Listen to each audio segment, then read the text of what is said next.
தேவாரமில்லை தனக்கொரு வீடில்லை தேவாரம் ஏதுக்கடி கூதம்பாய் தேவாரம் ஏதுக்கடி.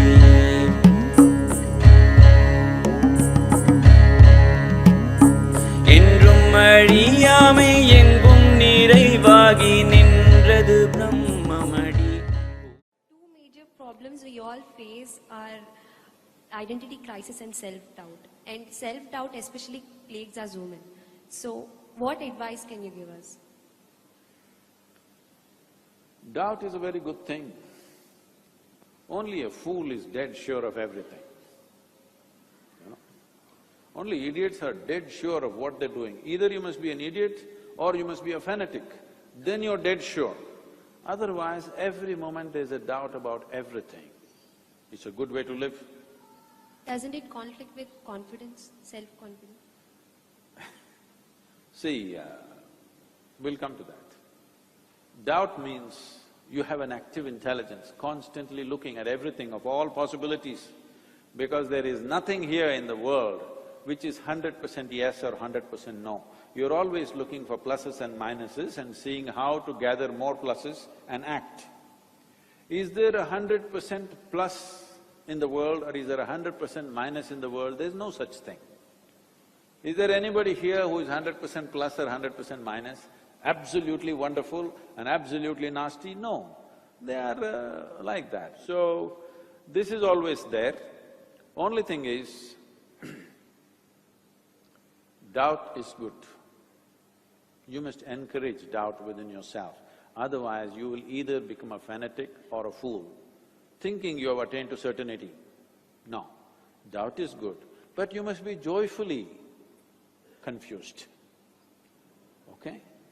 If you get confused, you make yourself miserable, that's the problem.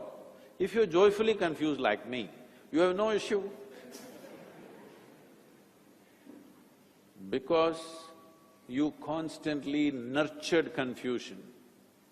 Now, out of that, after much doubt and considering everything in the universe, slowly clarity arises. Now you talked about confidence. Confidence is a terrible thing, because confidence means without clarity you have attained to certainty. Confidence is the first step towards fanatism. You will see nobody is as confident as a fanatic, isn't it?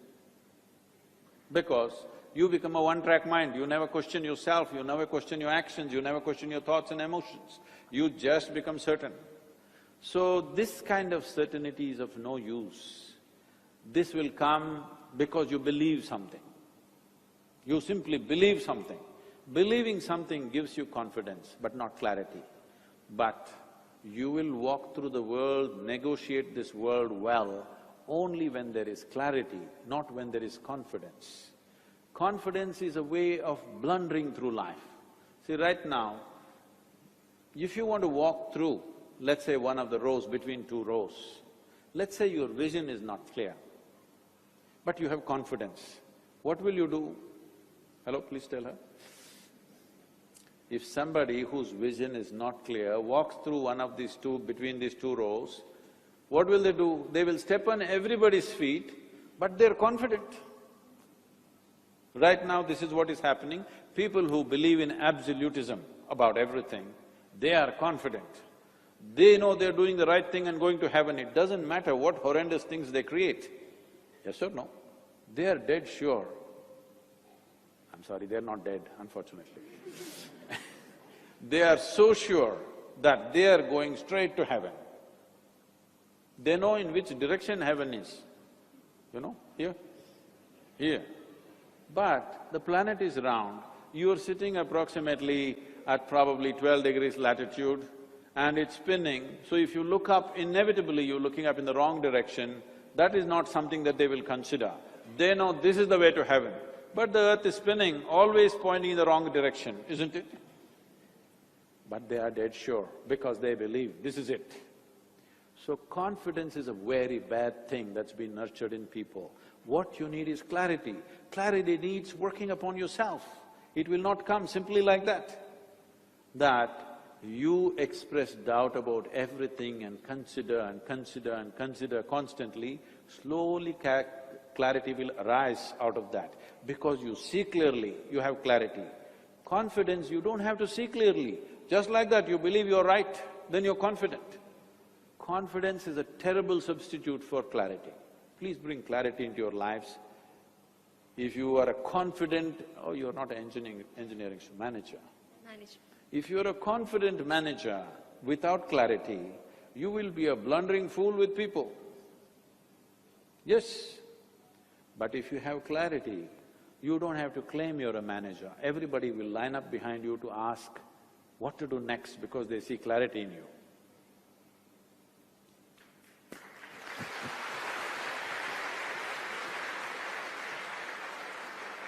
Thank you, Sadhguru.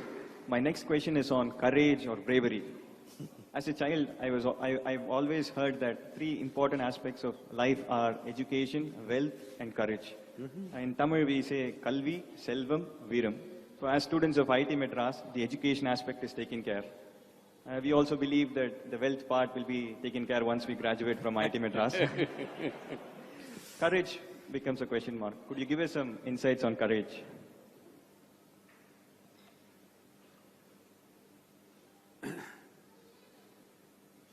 See, when you do something beyond a little bit of reason, you call it courageous. But when somebody else does the same thing, we think he's stupid, he's risking his life, okay? When we step back from something, we call it caution.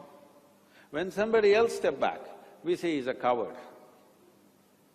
So this courage business is a very relative thing. What is courage, what is not courage? The question is just this. There are some people who are capable of walking into situations without knowing a thing about it, okay?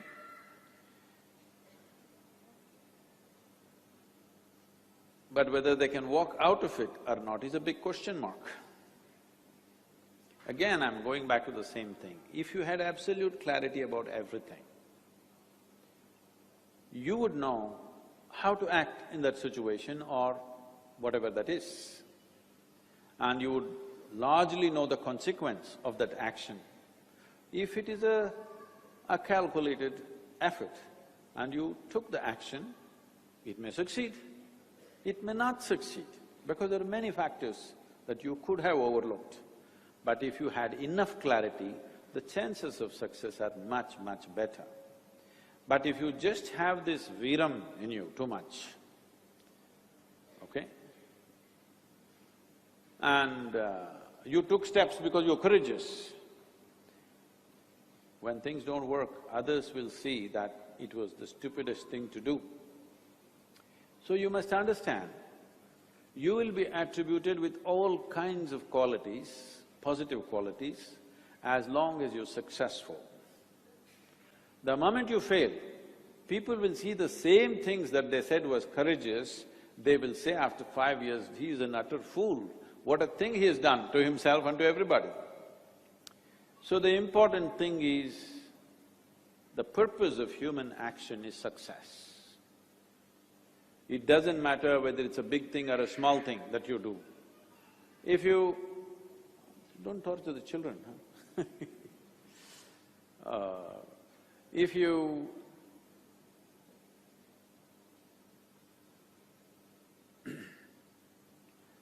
if you take any kind of action which produces positive result, then people say you're intelligent, all right?